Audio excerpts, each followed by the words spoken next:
The Contraloría is an independent government institution and is the highest form of fiscal control. Its mission is to seek for the proper use and allocation of public funds and resources.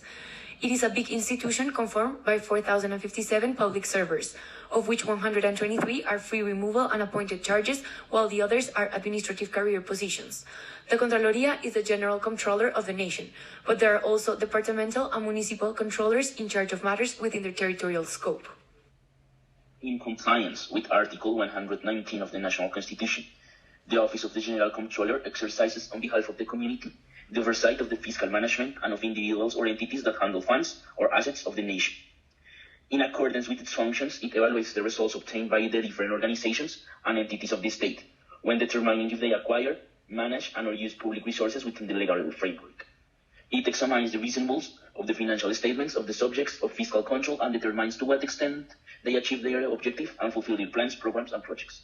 Since its creation, the Contraloría has incorporated new tools in order to enforce its fight against corruption. Since 2011, this entity has the Unit of Special Investigations Against Corruption that develops special audits to events that are declared to have a national impact and also establishes fiscal responsibility and collects and confirms evidence to accelerate the corresponding processes. In order to access to this special attention, the case has to have a quantity of resources in risk, a transcendence of the topic, and a big impact on a population or territory. Some examples of topics that the unit has worked on are health resources that are misused, unfinished constructions that fail to provide a service to a community, housing projects that are not concluded or in bad conditions, and community services that are not provided.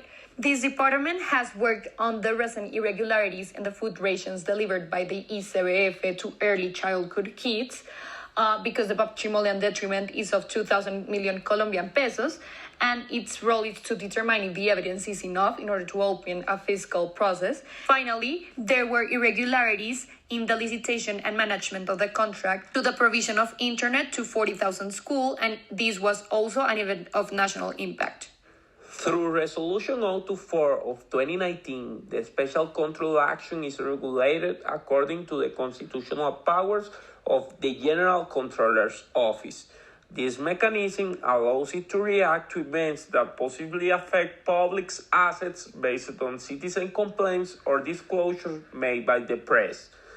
The auditing actions may be motivated by multiple reasons, such as to evaluate the contractual management of a term, to verify that the budgetary movements related to the signed contracts have been carried out in accordance with the principle of economy, effectiveness, and efficiency, to validate complaints made about the object of the audit, or to qualify the effectiveness of the entity's internal control mechanisms.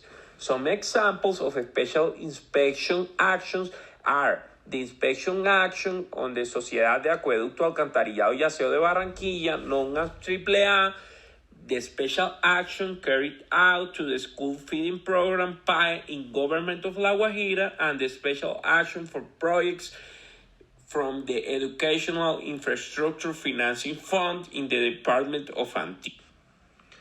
When considering the greatest tools available to develop a society free of corrupt practices, we must look not only at the case history of institutions, but at their design. Some institutions are flawed from the start or don't have space for adaptability. The Contraloría, though, is tasked with not only seeking the proper allocation of funds at national and local levels, but the pursuit of continued modernization of public entities. The capacity for continual improvement of public institutions can be observed in Contraloría's ability to be proactive rather than reactive. Many other anti-corruption institutions take action after corruption occurs. This current new fiscal control approach permits the Contraloría to investigate fiscal corruption at municipal and national levels, introduce warnings and preventative tools at these levels, and redirect misdirected funds before they're lost. Effective anti-corruption institutions must be structured to be adaptive across sectors and eras. This mission and scope of Contraloría permits it to do so. There are another 4 points that show why the Contraloría is the most effective institution to fight against corruption. First of all, this institution has proven to profit its programs to achieve goals in the fight against corruption. One example is the program that was funded by the Inter-American Development Bank to strengthen the fiscal control system of the Contraloría. This program was successfully implemented. Also, the Contraloría has developed a model of governance of the data that has allowed to provide the centralization of the information of public entities. This is an example of the use of technology to fight against corruption. Also, the Contraloría has made an effective fiscal control to the use of public resources to assist the older population, in the case of Colombia Major, the minorities, and the children, in the case of the corruption at the PAI. Finally, this institution makes different analyses of the public finance at the macroeconomic level. For example, it analyzed the reasonability of the national general budget, and it also has followed the execution of the resources of the FOME, Fondo para la Mitigación de Emergencias, created to address the sanitary crisis. All these points show the relevance and usefulness of this institution in the fight against corruption.